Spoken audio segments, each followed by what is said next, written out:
Assalomu alaykum, hurmatli televizor ko'rguvchilar. Yaxshimsizlar? Dunyo Uyg'ur qurultiyi to'r televiziyasining kunlik xabarlar programmasiga hammanglar xush kelibsizlar. Men İftihar Abdurashid. Bugun payshanba. Hurmatli ko'ruvchilar, tövəndə diqqətinizlər kunlik xabarlar programmamızning tafsilotida bo'lsin. Birleşken Devletler Teşkilatı Kişilik Hukuk Kengashi 37 türlük kararını maqullash bilan 2024 yılı xizmetini ahırlaştırgan edi. Bu ilingan kararlardan biri Beijing Xitapnamesi ve Hareket Supsinin e'lon qilinganligining 30 yıllıqını xatırlaştırma öz içiga oladi. E'lingan qararda bildirilishicha, 2025 yılı martda Birleşken Devletler Teşkilatı'nın New York'taki baş ştabida BDT Ayollar Komitetining 69. qitimliq yig'ini chaqirildigan bo'lib, yig'inda Beijing Xitapnamesi ve Hareket Supsinin yo'li qo'yilishini tekshirish va baholash elib berildi ekan. Buningdan 30 yil burun Birleşken Devletler Teşkilatı'nın 4. navbatlik Dunyo ayollar yig'ini Beijingda chaqirilib, bu xitobnoma e'lon qilingan edi. Ammo bu xitobnoma e'lon qilinib hozirgacha Uyg'ur ayollarining bu xitobnomada aytilganlardan bahramand bo'lolmasligiga qaramay, Xitoyning BDTdagi lobbichilik ta'sirida bu xitobnoma e'lon qilinganligining 30 yilini xotirlashi Uyg'ur faoliyatchilarining noroziligini qo'zg'adi. Bu munosabat bilan Birleşken Devletler Teşkilatı'da davomli har turli faoliyatlarga qatnashib, Uyg'ur masalasi va Uyg'ur ayollarining navbatdagi vaziyatini BDTda kun tartibga keltirayotgan va boshqa sohalardami Uyg'ur ayollarining haq-huquqlarini qo'g'dayotgan oldingi saptagi Uyg'ur xonim-qizlari bu haqdagi fikrlarini bayon qildi.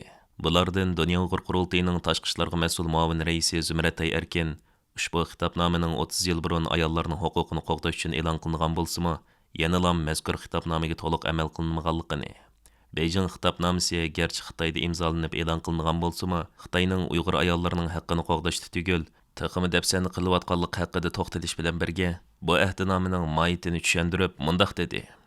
Ayollarning huquqini qo'g'dash ustidagi xitobnoma, Beijing xitobnomasi garchi 30 yil oldida chiqqan bo'lsa-mu, ya'nilam hozir qarasak, dunyoning har qaysi yerlarida qarasak, ayollarning huquqi textcha butunlay qo'g'dinib bo'lmadi. Bo'libmi, bu Beijing xitobnomasi Xitoyda qabul qilingan va hozir qarasak, Uyg'ur ayollarning huquqini hech qanday shaklda Xitoy qo'g'day va garchi qo'g'dash emas, zulm, Uyg'ur ayollar hozir zulmda yashayotdi. 2017dan tortib bizning Uyg'ur ayollarimiz lagerlarda, millionlagan Uyg'ur ayollarimiz lagerlarda begunoh yetyotdi va undan sirt yana har qanday qiyinchiliklarga uchrayotdi. Masalan, tug'ut cheklash siyosatlariga uchrayotdi va undan sirt bosqinchiliklarga uchrayotdi degandek. Bu albatta muhim bir xitobnoma bo'lgani bilan biz boshqa xalqaro qonunni qarasak, buningdan muhim xitobnomalar va ahdnomalar bor. Masalan, misolga eng muhimsi shu 1948 yili BDTdan chiqqan kishilik huquq xitobnomasi qarasak, shu xalqaro qonunning umumiy asosi qilgan bir qonun deb o'ylasak bo'ldi. Buningda shu ayollarning huquqi shuningda qo'g'dildi. Lekin buni qarasak, Xitoy degan hukumat bu xitobnomaga qarshi ish qilyotdi. Yana bir muhim xalqaro qonunning birisi BDTning ayollarni kamsitishning oldini olish ahdnomasi qarasakmi, bu shu butunlay ro'y jihatdan bo'lsin, shu siyosiy jihatdan bo'lsin yoki madaniyat jihatdan bo'lsin, ayollarning huquqini butunlay qo'g'daydigan bir ahdnomasi. Buningdimi masalan 2 yilning oldida 2023 yili 5-oyda BDTda ayollarni kamsitishning oldini olish komiteti mush ahdnomasining ostida qurilgan bir komitet Xitoy hukumatini ko'zdan kechirib, dokladini ko'zdan kechirib chiqdi. Ayollarga bo'lgan kishilik huquqni qandoq qo'g'dab qoldi deb.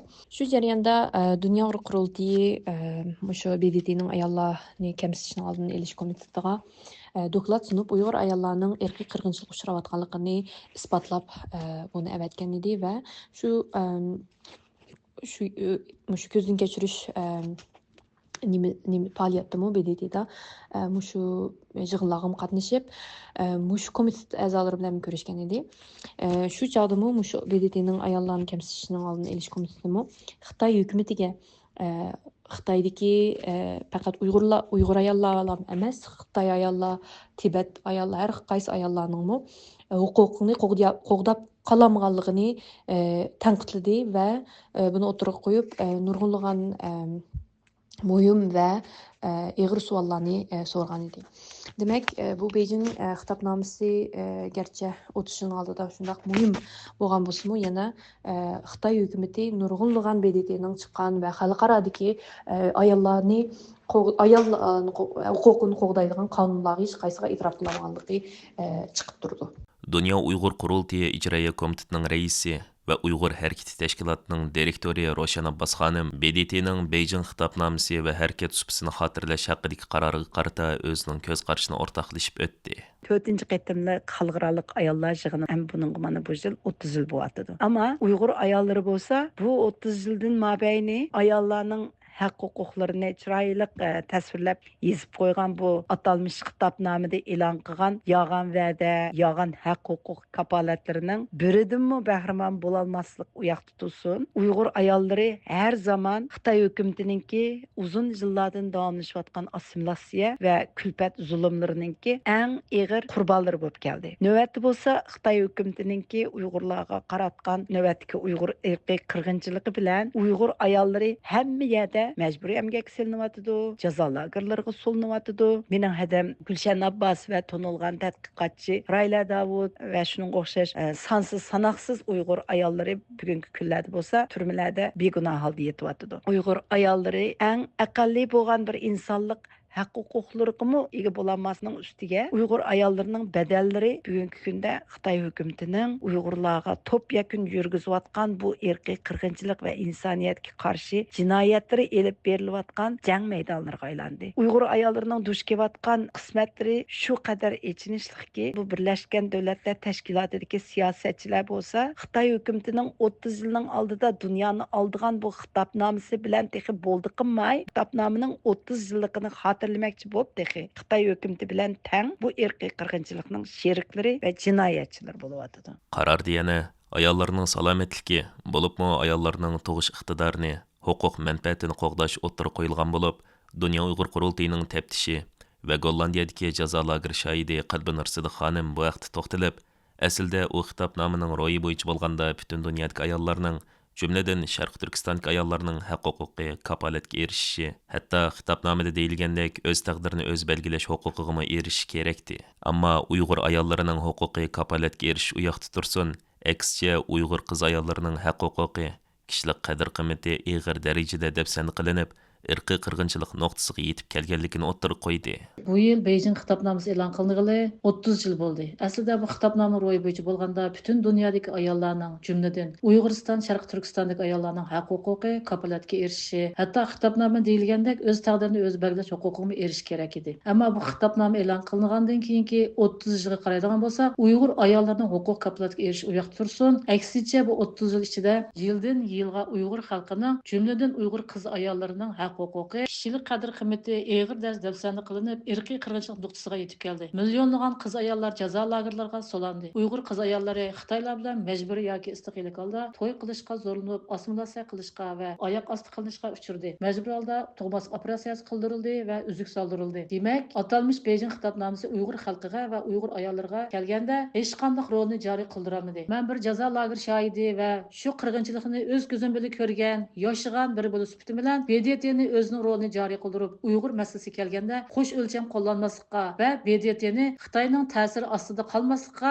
chaqiriq qilman. Buningdan 30 yil burun e'lon qilingan bu qarorda insoniyatning manfaati uchun hamma yerda barobarlik, taraqqiyot va tinchlik nishonini ilgari surish, hamma yerdagi ayollarning ovozini anglab, dunyoning ko'p xilligi, roli va ayollarga hurmat bildirish deganlar o'tirib qo'yilgan edi.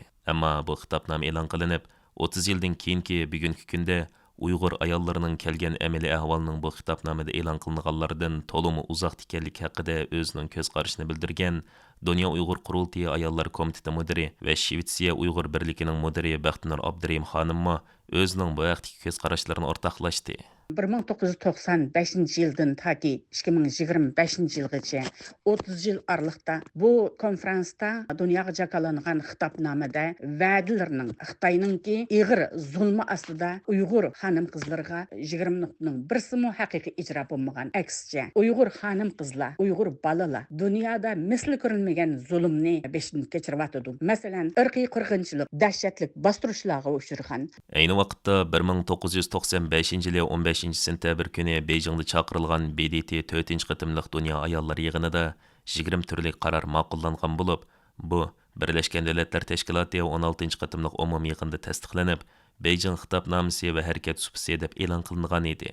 Bu yig'inda e'longan 20 necha turli qarorda asosli kishilik huquq, demokratik barobarlikni ilgari surish, dunyo miqyosida kishilik huquq va ayollar huquqiga daxl taruz qilishga o'rtaq qarshi turish, davlatlar kishilarning o'z taqdirini o'z belgilash huquqiga to'sqinlik qilishini to'xtatish qatorliq muhim temalarni o'z ichiga oladi.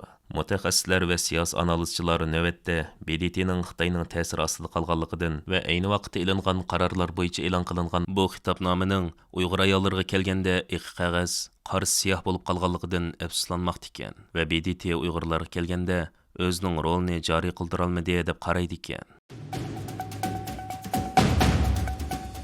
Kanada Uyg'ur haqlarini qo'g'dash qurilishining direktori Mehmet To'xt Apandi 1-oyning 7-kuni Facebook hisobida e'lon qilgan uchurida Justin Trudeau bilan 2024 yili 17 dekabr birga tushgan suratini ham bahrlagan.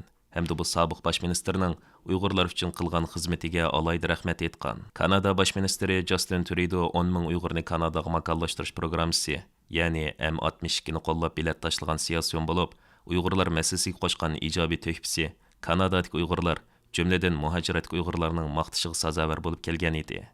Mehmet To'xt Apandi Facebook hisobida yo'llagan uchurida o'zining Kanada Uyg'ur haqlarini qo'g'dash qurilishiga hamda kanadalik Uyg'urlarga vakolatan sobiq bosh minister Justin Trudeauga bo'lgan minnatdorligini bildirib, mundaq deb yozgan: "Men bosh minister Justin Trudeauning M62 programmasiga tashlagan bileti Uyg'urlarni qat'iy qo'llagani, shundaqla har xil sorunlarda, jumladan parlament yig'inlarida Uyg'urlar masalasini izchil o'tirib qo'yib kelgani uchun rahmat aytaman. Uning kelgusi ishlarining o'ngishli bo'lishini umid qilaman." CNN qatorli xalqaro taratqularning xabar qilishicha, Kanada Liberallar partiyasi rahbari bo'lgan Justin Trudeau 9 yil Kanada bosh ministri bo'lgan. 2025 yili 1-oyning 6-kuni vazifasidan istifa berganligini e'lon qilgan bo'lib, hokimiyat beshidagi partiya rahbari saylanib chiqqan hamon vazifasidan ayrildi ekan. Hürmetli körürmenler, yuqorida diqqatingizga kunlik xabarlar programmamızning tafsilotini sundik. Kelar qitimliq sonimizgacha ko'rishgich aman bo'lgaysizlar.